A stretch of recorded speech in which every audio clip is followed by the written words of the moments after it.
Hello everyone, welcome to objective Adda. Objective Adda के नए video में आपका स्वागत है।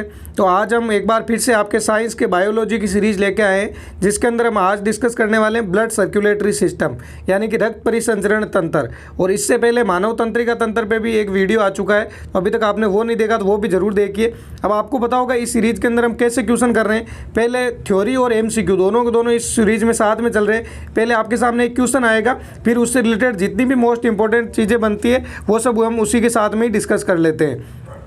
अब ये जो आपको पता होगा, कल जो 7th फेज की डेट थी वो भी NTPC आ गई है। तो अब NTPC और ग्रुप डी के NTPC CBT2 के भी एग्ज़ाम जल्दी होने वाले हैं। तो अब अपनी तैयारी आप जितनी जल्दी हो सके चालू कर दीजिए। और अब आप ढंग से एक बार चाहते हो लाइफ में तैयारी चालू करना, तो आप अभी से इस चैनल को सब्सक्राइब करके रख लीजिए, क्योंकि ये चैनल आपके रेलवे के लिए तो बहुत ही ज़्यादा इंपॉर्टेंट होने वाला है।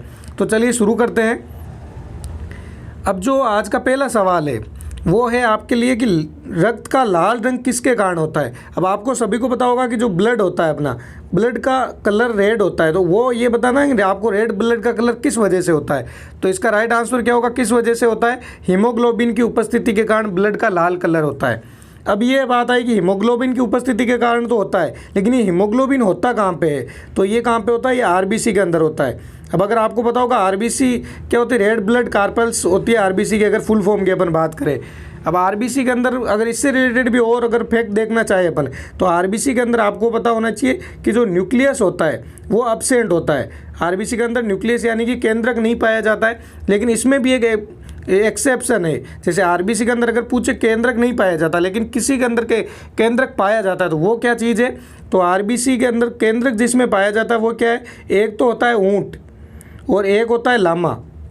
इन दोनों के अंदर RBC जो होती है इनकी, उनके अंदर केंद्रक पाया जाता है। ये आपको याद रखना है। अब इसके साथ में अगर आप और भी याद रखना चाहो कि RBC बनती कहाँ पे, तो वयस्क मनुष्य के अंदर RBC जो बनती है वो बनती है अस्थि मज्जा के अंदर। और जब भ्रूणीय अवस्था के अंदर मनुष्य होता है तब जब RBC जो बनती है वो बनती है स्प्लीन यानी कि प्लिया के अंदर। और अब आपको याद रखना चाहिए वयस्क मनुष्य के अंदर RBC नष्ट कहाँ पे होती है, तो वो भी स्प्लीन के अंदर होती है। इसलिए ही स्प्लीन को हमेशा जो प्लिया है उसको RBC का कब्रिस्तान भी कहते हैं। तो इस क्वेश्चन से रिलेटेड जितनी इंफॉर्मेशन हो सकती थी वो आपको सारी की सारी बता दी है। अब चलिए चलते हैं नेक्स्ट क्वेश्चन पे। अगला जो सवाल है वो है कि निम्न में से रक्त एक है। तो आपको ये बताना है कि रक्त क्या चीज़ है, क्या कोशिका है, अंग है, संयोजी ऊतक है, या फिर इनमें से कोई नहीं। तो आपको ये ब्लड जो है वो क्या चीज़ है, तो ब्लड इनमें से क्या चीज़ है? ब्लड एक संयोजी ऊतक। आपको ये पता होना चाहिए ब्लड क्या है। ऑप्शन नंबर 3 इसका राइट आंसर है, ब्लड संयोजी ऊतक है, जो लिक्विड कनेक्टिव टिश्यू ब्लड को बोलते हैं। ये क्वेश्चन जो NTPC का सबसे फेवरेट क्वेश्चन है। जैसे आपको अक्सर ही एग्जाम में पूछा जाता है कि रक्त एक है, तो क्या है इसका राइट आंसर? क्या है? संयोजी ऊतक है रक्त एक। अगला जो सवाल है वो है ऑक्सीजनेटित रक्त प्रवाहित होता है। इसका मतलब ये है कि जिस रक्त के अंदर यानी कि जिस ब्लड के अंदर ऑक्सीजन होती है वो किसके अंदर प्रवाहित होता है? क्या धमनी में होता है, शिरा के अंदर होता है, या फिर इन दोनों के अंदर होता है? तो इसका राइट आंसर क्या होगा? ऑक्सीजन। अब आपको ये पता होना चाहिए जिसके अंदर ऑक्सीजन मिली हुई है उसी को शुद्ध रक्त कहते हैं, और जिसके अंदर CO2 मिली हुई होगी उसको अशुद्ध रक्त कहते हैं। तो इसके अंदर ये पूछा है कि ऑक्सीजन यानी कि शुद्ध रक्त किसके अंदर बहता है। तो इसका राइट आंसर क्या होगा? ऑप्शन नंबर 1, धमनी के अंदर शुद्ध रक्त बहता है। अब आप इसको देखो, एक छोटी सी ट्रिक है, सबकी अपनी अपनी ट्रिक होती है। जैसे मैंने याद कर रखा है वो ये ट्रिक है कि जैसे धमनी के अंदर देखो 3 वर्ड है और प्लस इसके साथ में 2 वर्ड आप और मिला दो, कुल मिला के 5 वर्ड होने चाहिए पूरे से। सिर्फ ये ट्रिक है, जरूरी नहीं है आपको इसी से याद हो। धमनी के अंदर 3 और 2 वर्ड किसके अंदर? शुद्ध के। तो दोनों को मिला के धमनी के 3 और शुद्ध के 2 मिला के कितने हो गए? 5। ऐसे ही अशुद्ध के कितने वर्ड हो गए? 3, और शिरा के 2 वर्ड मिला लो तो कितने हो गए? 5। तो इस हिसाब से अगर आप याद रखना चाहो तो ट्रिक है, जैसे याद रख लो। बाकी वैसे डायरेक्ट भी याद रख सकते हो कि शुद्ध रक्त किसके अंदर बहता है? धमनी के अंदर बहता है। अशुद्ध रक्त किसके अंदर बहता है? शिरा के अंदर बहता है। ये आपको जरूर याद रखना है।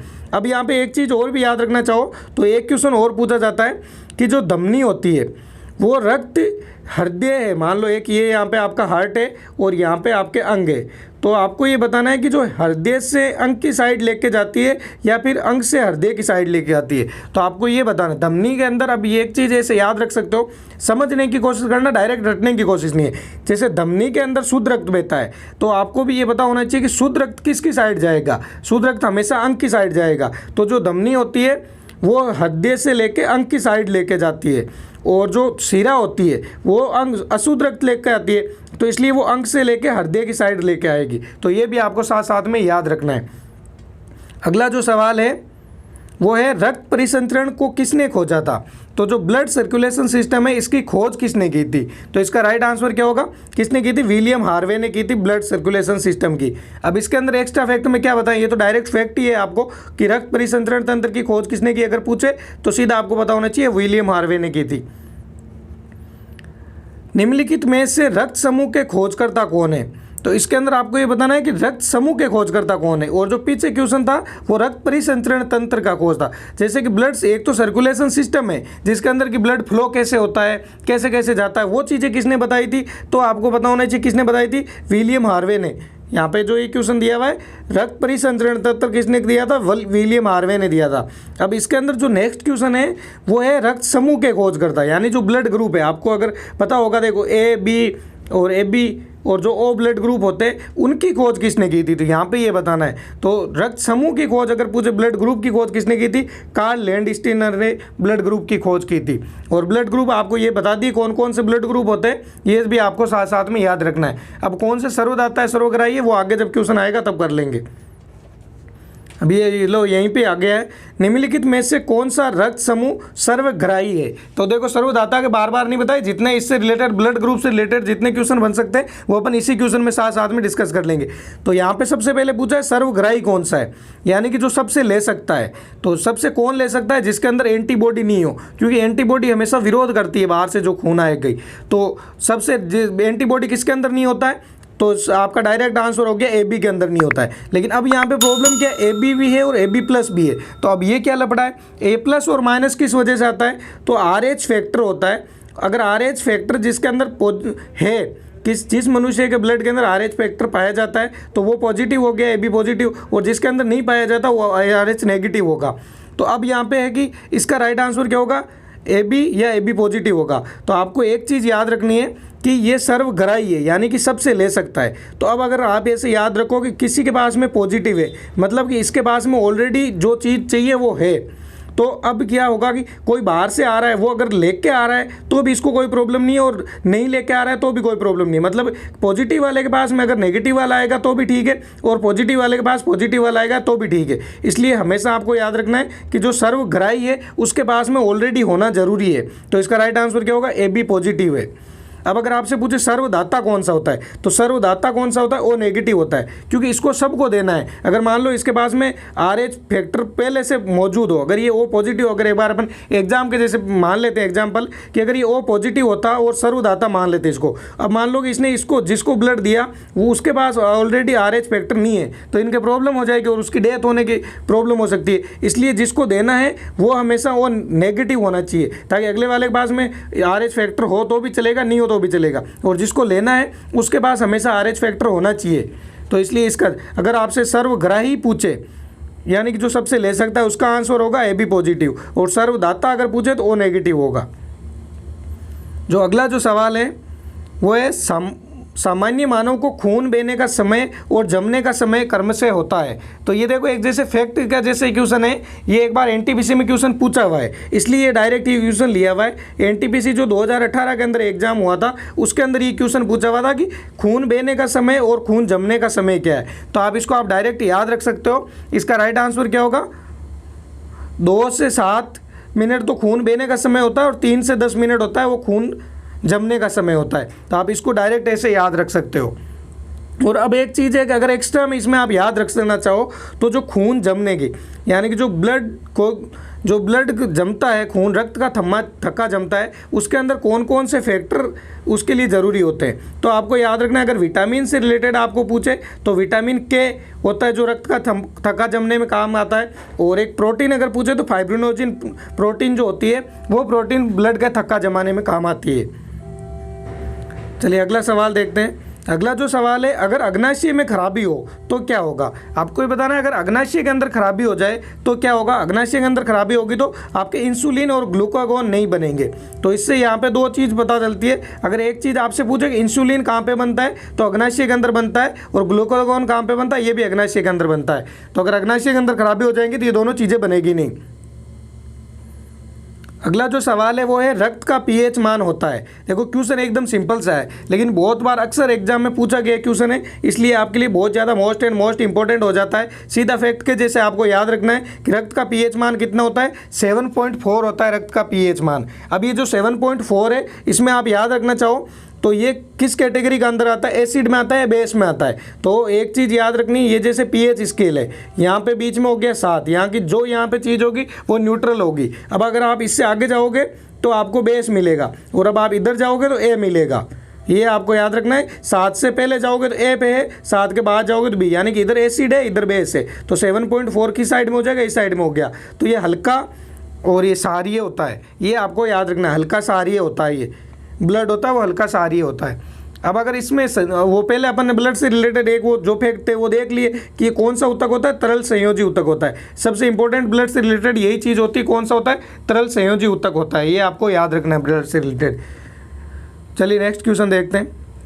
अगला सवाल है, निम्नलिखित में से रुधिर के निर्माण की प्रक्रिया को क्या कहते हैं। जो आपका रक्त होता है उसका जो निर्माण होता है उसकी प्रक्रिया को क्या कहते हैं। तो इसका राइट आंसर क्या होगा, इसकी प्रक्रिया को क्या कहते हैं, हीमोपोइसिस कहते हैं। हीमोपोइसिस कहते हैं रक्त के निर्माण की प्रक्रिया को। ये आपको सीधा सा याद रखना है, सीधा सा फैक्ट है ये। अब अगर आपको पूछे कि रक्त अगर जो एडल्ट मनुष्य होता है एक, उसके अंदर ब्लड कितना होता है, तो आपको याद रखना है 5 से लेकर 6 लीटर के आसपास जो एडल्ट मनुष्य, वयस्क मनुष्य होगा उसके अंदर होगा। और इसी के अगर महिला का अंदर पूछे तो आप आधा लीटर कम कर सकते हो। जैसे एडल्ट मनुष्य के अंदर आपने 5 से माना है तो उसके अंदर 4 से लेकर 4.5 लीटर तक, महिला के अंदर पूछे तो 4 से 4.5 लीटर के आसपास होगा।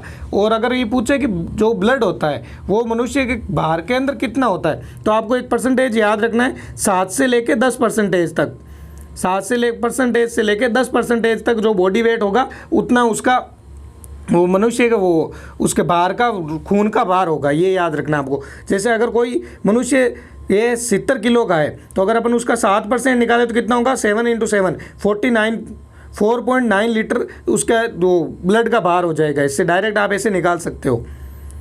अगला जो क्वेश्चन है, एल्बुमिन प्रोटीन का क्या कार्य है। तो आपको पता होगा एल्बुमिन जो प्रोटीन है उसका क्या कार्य है। जैसे ये अलग अलग प्रोटीन होती है प्लाज्मा के अंदर, आपने पढ़ा होगा एल्बुमिन होती है, एक ग्लोबुमिन होती है और एक फाइब्रिन प्रोटीन होती है। तो इस तीनों का अलग अलग अपने कार्य होते हैं। तो उसमें एल्बुमिन प्रोटीन का क्या कार्य है, जो प्रसरणीय क्रियाएँ होती है वो एल्बुमिन प्रोटीन करती है। प्रसरणीय क्रिया कौन सी होती है, जो ऑस्मोसिस रिएक्शन होती है वो सारी की सारी क्रियाएँ कौन सी करती है, एल्बुमिन प्रोटीन करती है। अब अगर आपसे पूछे, जैसे आपको पहले बताया था कि जो प्लाज्मा की 3 प्रोटीन होती है, एक होती है ग्लोबुलिन। अगर जो वो ग्लोबुलिन प्रोटीन का क्या कार्य है, तो ये जो आपकी इम्यूनिटी पावर होती है उसको बढ़ाती है। ये भी आपको साथ में याद रखना है। और फाइब्रिन जो प्रोटीन होती है, एक जो प्रोटीन कौन सी होती है, फाइब्रिन प्रोटीन होती है। इसका अपन ने पहले ही वर्क पढ़ा था। इसका क्या कार्य होता है, जो ब्लड क्लोटिंग यानी कि रक्त का जो थक्का जमता है उसके अंदर, ये थक्का जमाने के अंदर ये फाइब्रिन प्रोटीन काम करती है। अगला जो सवाल है, रुधिर बैंक में रुधिर को जमने से रोकने के लिए निम्न में से कौन सा रासायनिक पदार्थ मिलाया जाता है। तो आपको पता होगा ब्लड बैंक होती है। ब्लड बैंक के अंदर खून जैसे 30 दिनों तक वो स्टोर करके रख सकते हैं, तो उसको स्टोर करने के लिए कुछ ना कुछ तो उसके अंदर मिलाते ही होंगे। तो क्या क्या चीज़ें मिलाते हैं, क्या EDTA मिलाते हैं, सोडियम ऑक्जेलेट मिलाते हैं, सोडियम डेक्सट्रेज मिलाते हैं, या उपयुक्त सभी मिलाते हैं। तो इसका राइट आंसर क्या होगा, उपयुक्त सभी। ऑप्शन नंबर जो 4th है वो इसका राइट आंसर है। EDTA भी मिलाते हैं, सोडियम ऑक्जेलेट भी मिलाते हैं, सोडियम डेक्सट्रेज भी मिलाते हैं। अब अगर आपको पूछे EDTA की फुल फॉर्म क्या होती है, तो ये आपको ये याद रखना है, एथिलीन डाईएमीन टेट्रा एसीटेट EDTA की फुल फॉर्म होती है। बाकी ये तो सोडियम ऑक्जेलेट और सोडियम ये तो डायरेक्ट दिए हुए हैं।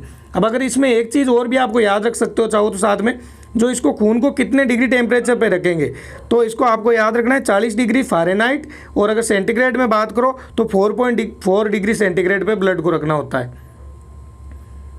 अब जो चलिए अगले क्वेश्चन पे, निम्नलिखित में से किसे RBC का कब्रिस्तान कहा जाता है। ये क्वेश्चन वैसे पहले आपको ये बता दिया है कि RBC का कब्रिस्तान किसको कहते हैं, तो प्लिया को कहते हैं। प्लिया को इंग्लिश में अगर आपको पूछे तो क्या कहते हैं, स्प्लीन कहते हैं प्लिया को, इसी को RBC का कब्रिस्तान कहते हैं। और एक चीज़ आपको और याद रखना है, जैसे RBC अगर प्लिया के अंदर जा के मर रही है तो वो सिक्कों के समान वहाँ पे जाके, जैसे ये मान लो RBC है, ये यहाँ पे इकट्ठी हो गई, फिर ये इकट्ठी हो गई, फिर और ऊपर इकट्ठी हो गई, फिर और जैसे कि सिक्कों के जैसे ये बन जाती है, इसको क्या कहते हैं, तो इसको आपको याद रखना है, इसको क्या कहते हैं, रोलेक्स फॉर्मेशन कहते हैं। ये आपको साथ में याद रखना है। अगर पूछे रोलेक्स फॉर्मेशन किसको कहते हैं, तो आरबीसी का सिक्कों के रूप में प्लिया में जमना उसको कहते हैं रोलेक्स फॉर्मेशन। अगला जो सवाल है, आरबीसी का मापन किस यंत्र के द्वारा किया जाता है? तो ऐसा कौन सा यंत्र है जिससे अपन माप सकते हैं कि बॉडी के अंदर कितनी आरबीसी है? तो इसका राइट आंसर क्या होगा? आरबीसी का मापन किससे किया जाता है? हीमोसाइटोमीटर के द्वारा आरबीसी का मापन किया जाता है, सीधा ये। अब अगर यहाँ पे एक और याद रखो, ये हेमोमीटर नहीं, अगर यहाँ पे जैसे हेमोमीटर की जगह अगर मान लो आपको ये दिया हुआ रहता हीमोमीटर, हीमोमीटर के द्वारा क्या मापा जाता है? तो हीमोग्लोबिन को मापने के लिए कौन सा काम में लेते हैं? हीमोमीटर लेते हैं। आरबीसी को किस यंत्र के द्वारा मापा जाता है? हीमोसाइटोमीटर के द्वारा मापा जाता है। अगला जो सवाल है, सबसे छोटी आरबीसी उपस्थित होती है। मोस्ट इंपॉर्टेंट क्वेश्चन है ये कि सबसे छोटी आरबीसी इनमें से किसके अंदर उपस्थित होती है? तो राइट आंसर क्या होगा इसका? कस्तूरी मृग के अंदर सबसे छोटी आरबीसी उपस्थित होती है। अब अगर सबसे छोटी आरबीसी पूछिए तो आपको सबसे बड़ी आरबीसी भी अगर याद रखना चाहो तो आप साथ में याद रख सकते हो, मेंढक के अंदर सबसे बड़ी आरबीसी होती है। हीमोग्लोबिन में पाया जाता है, तो हीमोग्लोबिन खुद किसके अंदर पाया जाता है? आरबीसी के अंदर पाया जाता है। तो हीमोग्लोबिन की वजह से अपन ने फर्स्ट क्वेश्चन किया था कि ब्लड का कलर लाल होता है, और अब हीमोग्लोबिन के अंदर क्या पाया जाता है? तो केवल AP+2 पाया जाता है, या केवल 4 पेप्टाइड श्रृंखला पाई जाती है, या उपयुक्त 1 और 2। तो इसका राइट आंसर क्या होगा? उपयुक्त 1 और 2 दोनों, जो ऊपर यानी कि आयरन और 4 पेप्टाइड श्रृंखला पाई जाती है। अब अगर इसके अंदर ही आपसे पूछे कि 4 पेप्टाइड श्रृंखला कौन कौन सी, तो आपको ये याद रखना है 2 तो इसके अंदर होते हैं एल्फा हीमोग्लोबिन, और 2 ही इसके अंदर होते हैं बीटा हीमोग्लोबिन। ये भी आपको याद, जो 4 श्रृंखला पेप्टाइड होते हैं उसमें से 2 तो एल्फा हीमोग्लोबिन और 2 बीटा हीमोग्लोबिन होते हैं।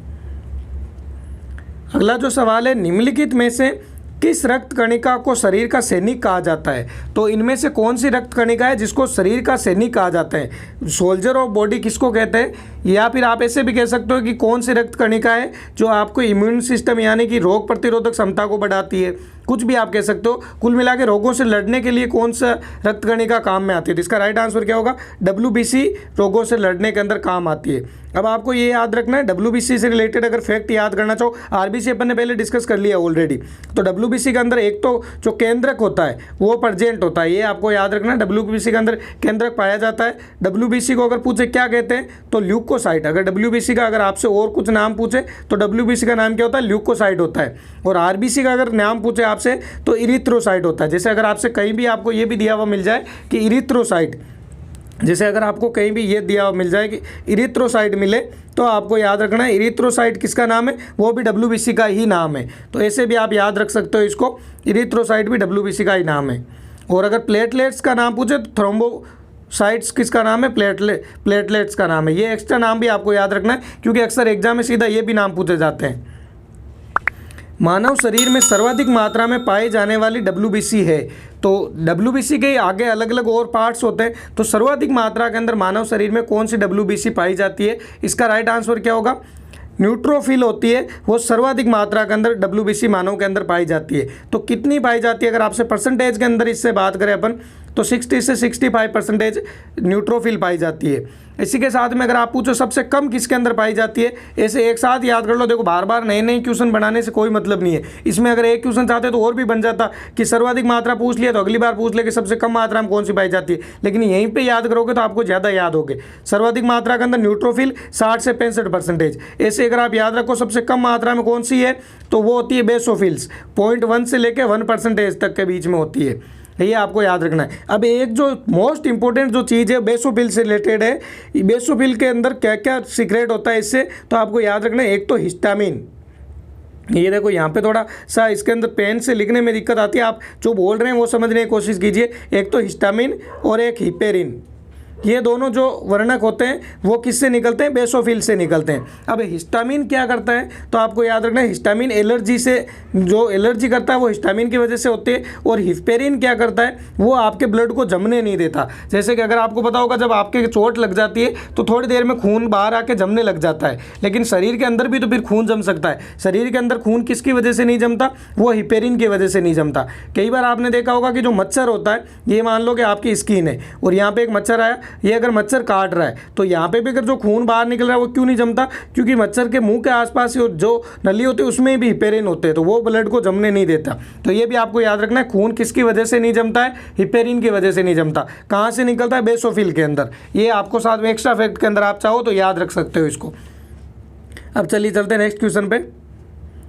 अगला जो सवाल है, ब्लड कैंसर यानी कि ल्यूकेमिया रोग में निम्न में से किस रुधिर कणिका की संख्या बढ़ जाती है। तो एक तो चीज़ समझ में आ गई कि जो ब्लड कैंसर होता है उसको क्या कहते हैं, ल्यूकेमिया कहते हैं। इसके अंदर क्या होता है कि संख्या बढ़ जाती है। अब किसकी बढ़ती है, आरबीसी, डब्ल्यूबीसी, प्लेटलेट्स या लिम्फोसाइट। तो इसका क्या आंसर होगा, राइट आंसर डब्ल्यूबीसी की संख्या बढ़ जाती है इसके अंदर, ब्लड कैंसर के अंदर। अब अगर आप ये चीज़ याद रखना चाहो, इसके साथ साथ में डब्ल्यूबीसी रिलेटेड शायद ये आपको अगर बता दिया होगा, वैसे इसकी लाइफ टाइम कितने होते हैं, 4 से 5 दिन होता है। और अब अगर इसमें जो अपनी एनसीईआरटी के अंदर अपन बात करें तो इसकी जो लाइफ लिखी हुई है वो 10 से 12 दिन लिखी हुई है। ये भी आपको पता होना चाहिए एनसीईआरटी बुक के अंदर क्या लिखा हुआ है, 10 से 12 दिन लिखी हुई है। और जो गाइड आती है मोस्टली उनके अंदर सबसे 4 से 5 दिन ही लिखा हुआ मिलता है। चलिए अगले सवाल देख लेते हैं। और एक चीज़ और याद, यहाँ पे एक मोस्ट चीज़ और भी याद आ गई, जैसे आगे और बताएं, यही चलो बता देता हूँ। आरबीसी और डब्ल्यूबीसी का अक्सर परसेंटेज पूछा जाता है, तो आपको याद रखना चाहिए 600:1% होता है। इसके साथ में चलो एक चीज़ और है, मोस्ट इंपॉर्टेंट है, अक्सर आपको बहुत ही कम देखने को मिलेगी। ये हो गई आरबीसी, ये हो गई डब्ल्यूबीसी, और एक ये चलो प्लेटलेट्स। इन तीनों का आपको साथ में याद रखना है, क्योंकि आरबीसी और डब्ल्यूबीसी का तो मोस्टली सबको पता होगा कि इन तीनों का परसेंटेज 600:1 हो गया, लेकिन इसका परसेंटेज क्या होता है, 40। ये भी आपको याद रखना है। अब जो अक्सर जो एग्जाम आगे आने वाले हैं उनमें ये जरूर पूछा जाएगा कहीं ना कहीं कि आरबीसी और प्लेटलेट्स का परसेंटेज क्या है, तो आपको पता होना चाहिए 600:40 होता है, और डब्ल्यूबीसी और प्लेटलेट्स का 1:40 का होता है। अगला जो सवाल है वो है, आरएच कारक की खोज निम्न में से किसने की गई। तो आपको ये बताना है कि आरएच कारक है उसकी खोज किसके अंदर की गई थी। वैसे पहले अपन ने ये डिस्कस तो कर लिया था कि खोज किसने की थी, अब किसके अंदर की गई थी तो ये बताना है आपको। तो क्या मच्छर में, जैसे मछली में, बंदर में या भैंस में। तो इसका राइट आंसर क्या होगा, आरएच कारक की खोज निम्न में से किसके अंदर की गई थी। तो इसका राइट आंसर है आरएच कारक की खोज बंदर के अंदर की गई थी। और ये किसके बंदर के अंदर, तो रिसस जो बंदर की जाति है उस बंदर के अंदर आरएच कारक की खोज की गई थी। अब कई बार आपको ये भी पता होगा कि कहीं कहीं ये भी लिखा हुआ मिलता है कि बंदर से ये मानव के अंदर आया था। ये याद रखना, बंदर से मानव के अंदर नहीं आया है। जो ब्लड ग्रुप है अपना, यानी कि जो रक्त समूह है, वो आरएच उसका इसलिए रखा गया है कि जिस टाइप का रिसस बंदर के अंदर है सेम उसी टाइप का मनुष्य के अंदर मिला है, इसलिए उसको कहा गया है कि रिसस नाम दे दिया। बाकी बंदर से मनुष्य के अंदर नहीं आया है, ये आप याद रख सकते हो। अब अगर आप इसको खोज वाला वैसे शायद पहले बता दिया होगा, अगर क्वेश्चन नहीं आया तो आप याद रख सकते हो। आरएच कारक की खोज किसने की थी, कार्ल लैंडस्टीनर ने आरएच कारक की खोज की थी। ये भी आप याद रखना, कार्ल लैंडस्टीनर, और उसके साथ में विनर भी थे। चलिए अगला सवाल देख लेते हैं। अगला सवाल बहुत ही ज़्यादा शानदार क्वेश्चन है। अगर ढंग से समझोगे ये क्वेश्चन तो आपको 1 मिनट के अंदर इसको सोल्व कर सकते हो। अक्सर ये क्वेश्चन एग्जाम में पूछा जाता है। यदि माता का रक्त समूह ए तथा पिता का रक्त समूह बी हो तो बच्चों का रक्त समूह क्या होगा। तो आपको ये पता है। अब याद रखना है कि जैसे देखो, एक के अंदर क्या क्या पाया जाता है। एक के अंदर एक तो जो पाया जाता है IA और IO लिख सकते हैं। बी के जो रक्त समूह होता है उसको क्या लिख सकते हैं, IB और IO। तो अब इसके अंदर अगर आपको निकालना हो, देखो इसको रटने की ज़रूरत नहीं, रट के आप कितने रट लोगे, ये आप किससे भी पूछ सकता है। जैसे AB का पूछ लिया, BA का पूछ लिया, तो आपको याद रखना है। सीधा से एक काम करो, आप एक टेबल बनाओ, यहाँ पे लिखो, ऊपर A रक्त समूह वाला लिख दो, IA और IO हो गया, और इधर कौन कौन हो जाएंगे, IB और IO। B के अंदर भी और सब के अंदर पाया जाता है। तो यहाँ पे इसको अगर आप करोगे तो क्या क्या हो जाएगा, ये IA और IB। और इसके अंदर आप करना चाहो, देखो लिखने में थोड़ी सी दिक्कत आ रही है, बोल रहे हैं वो समझने की कोशिश कीजिए। और IO यहाँ पे हो गया, और यहाँ पे क्या क्या हो जाएगा, IA और IO हो जाएगा, और यहाँ पे क्या होगा, IO और IO। तो इसका मतलब कुल मिला के क्या बना, यहाँ पे जो जैसे सॉरी ये था, यहाँ पे है I, या चलो हटा देते हैं, यहाँ पे A, यहाँ पे O, यहाँ पे B है, यहाँ पे O है। तो यहाँ दोनों क्या बन जाएगा, AB बन जाएगा। B और O इन दोनों में डोमिनेट अगर आपसे पूछे तो कौन सा होता है, B है। और आई ए और ओ के अंदर ए हो जाएगा और यहाँ पे ओ हो जाएगा। तो अब क्या क्वेश्चन आता आपके कि यदि माता का रक्त समूह ए और पिता का रक्त समूह बी हो तो बच्चों का रक्त समूह क्या होगा। तो इसका राइट आंसर क्या होगा जिसके अंदर ए बी भी होगा, बी भी होगा, ए भी होगा और ओ होगा। तो चारों किसके अंदर दिए हुए, ऑप्शन नंबर 4 के अंदर दिए हुए। तो इसका राइट आंसर क्या होगा, ऑप्शन नंबर 4 होगा। चलिए नेक्स्ट क्वेश्चन देखते हैं। अगला जो सवाल है वो है इरिथ्रोप्लास्टोसिस फिटेलिस के लिए कौन उत्तरदायी है। तो ये चीज़ क्या होती है, जैसे इरिथ्रोप्लास्टिस फिटेलिस ये होता है कि अगर RH कारक की वजह से, जैसे अगर पता होगा कि किसी भी, अब इसके अंदर क्या होता है, जैसे अगर कोई मेल जैसे फादर RH पॉजिटिव हो और जो उसकी महिला वाइफ है वो RH नेगेटिव हो, इन दोनों की अगर जब शादी हो जाती है तो जो इनकी फर्स्ट चाइल्ड होगी वो हमेशा आपको पता होगा RH पॉजिटिव डोमिनेट रहता है। तो इनका बच्चा कौन सा होगा, RH पॉजिटिव बच्चा हो जाएगा। तो ये जो फर्स्ट बच्चा होगा इसकी वजह से कोई दिक्कत नहीं होगी, ये बच्चा नॉर्मल होगा। लेकिन जो सेकंड बच्चा इनका होगा वो मर जाएगा, क्योंकि RH पॉजिटिव के पास में जब RH नेगेटिव जाता है तो वो एंटीबॉडी इसका विरोध करके उसको भ्रूण के अंदर ही मार देगी। तो जो मरने की जो उसकी RBC जो फट जाती है उसके अंदर मरने की वजह से, तो उसी प्रक्रिया को क्या कहते हैं, इरिथ्रोप्लास्टोसिस फिटेलिस कहते हैं। तो ये इसके लिए उत्तरदायी कौन है, RH कारक इसके लिए उत्तरदायी है। अगला जो सवाल अगेन मोस्ट इंपॉर्टेंट और बहुत ही शानदार क्वेश्चन है ये भी। एक दंपति जिनके रक्त समूह ए व बी है तथा इनकी 2 संतान है तथा एक संतान को गोद लेते हैं, इन तीनों संतानों का रक्त समूह ए, ओ और ए बी है, तो गोद ली गई संतान का रक्त समूह क्या होगा। तो आपको कुल मिला के इस क्वेश्चन काफ़ी बड़ा है, इससे ये नहीं सोचना क्वेश्चन बहुत बड़ा है। ये पूछा गया है कि एक दंपति है यानी कि एक फैमिली है, उनके जो हस्बैंड है उसका रक्त समूह ए है, तो ए का क्या लिख सकते हैं अपन, ए ओ लिख सकते हैं, और जो वाइफ है उसका ए और बी है, ए बी है, ठीक है। तो इनकी 2 संतानें तो खुद की और एक इन्होंने जो संतान है वो ली है गोद। तो आपको ये बताना है कि जो गोद ली गई है वो संतान का रक्त समूह क्या है, और तीनों संतानों का रक्त समूह दिया हुआ है, एक का रक्त समूह ए है, एक का ओ है और एक का ए बी है। तो इनके जो नहीं आएगा वही इसका आंसर होगा।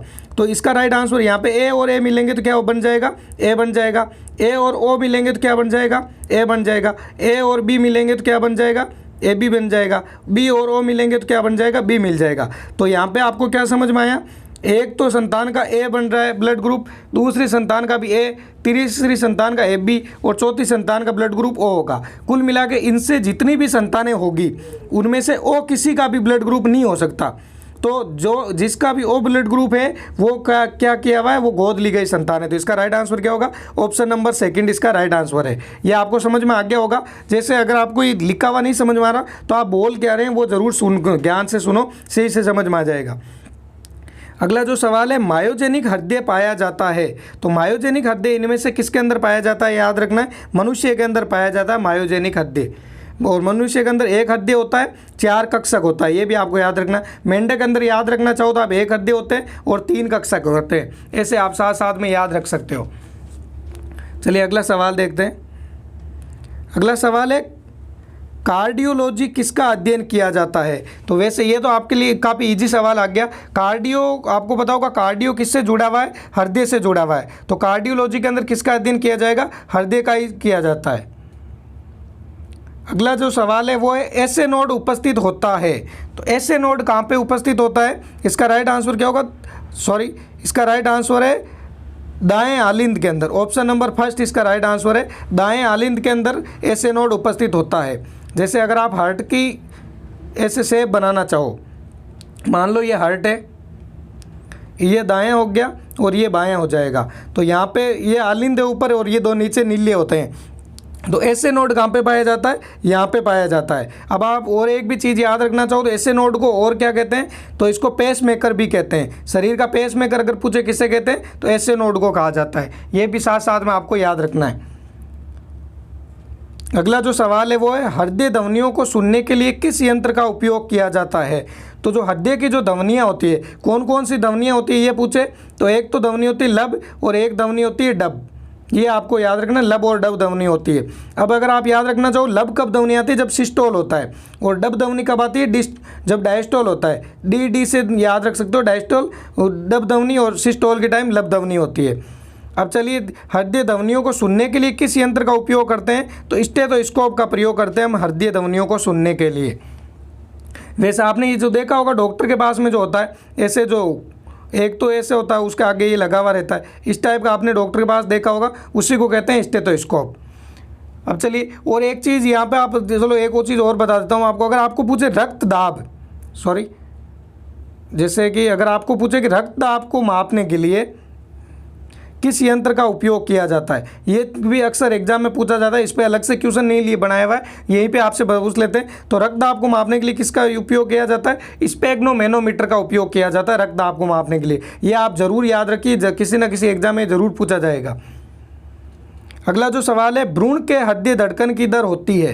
तो ये पहले सबसे पहले ज्ञान देने वाली बात यहाँ पे क्या है, किसका पूछा है? भ्रूण, यानी एम्ब्रियो के हृदय की धड़कन क्या होती है। एम्ब्रियो के अंदर हृदय की धड़कन क्या होती है? इसका राइट आंसर क्या होगा? एम्ब्रियो हृदय धड़कन होती है 140 से लेके 160 प्रति मिनट हृदय की धड़कन होती है एम्ब्रियो के अंदर। और अब अगर आपसे पूछे कि जो शिशु होता है उसके हृदय की धड़कन कितनी होती है? 120 से 140 प्रति मिनट होती है। और बच्चा जब होता है उसकी हृदय धड़कन 100 होती है। और वयस्क होने के बाद में अगर पूछे कितनी हृदय धड़कन होती है तो 72 प्रति मिनट होती है। ये आपको याद रखना है। अगला मोस्ट इंपॉर्टेंट क्वेश्चन है, सेरोलॉजी क्या है? अक्सर ये एग्जाम में पूछा जाता है और ज़्यादातर लोगों को नहीं पता होता कि सेरोलॉजी क्या है। तो सेरोलॉजी क्या है? सीरम का अध्ययन करते हैं हम, उसी को कहते हैं सेरोलॉजी। ये याद रखना आपको, बहुत ज़्यादा इंपॉर्टेंट क्वेश्चन है ये। सेरोलॉजी क्या है? सीरम के अध्ययन को कहते हैं सेरोलॉजी। अब अगर सीरम आपसे पूछे, सीरम क्या होता है? जो प्लाज्मा होता है, अगर आप उस प्लाज्मा में से जितने भी जो क्लोटिंग वाले फैक्टर होते हैं, जैसे जो फाइब्रोनोजिन, प्रोटीन वगैरह, वो सब अगर आप बाहर निकाल देते हो तो जो पीछे बचता है उसी को ही कहा जाता है सीरम।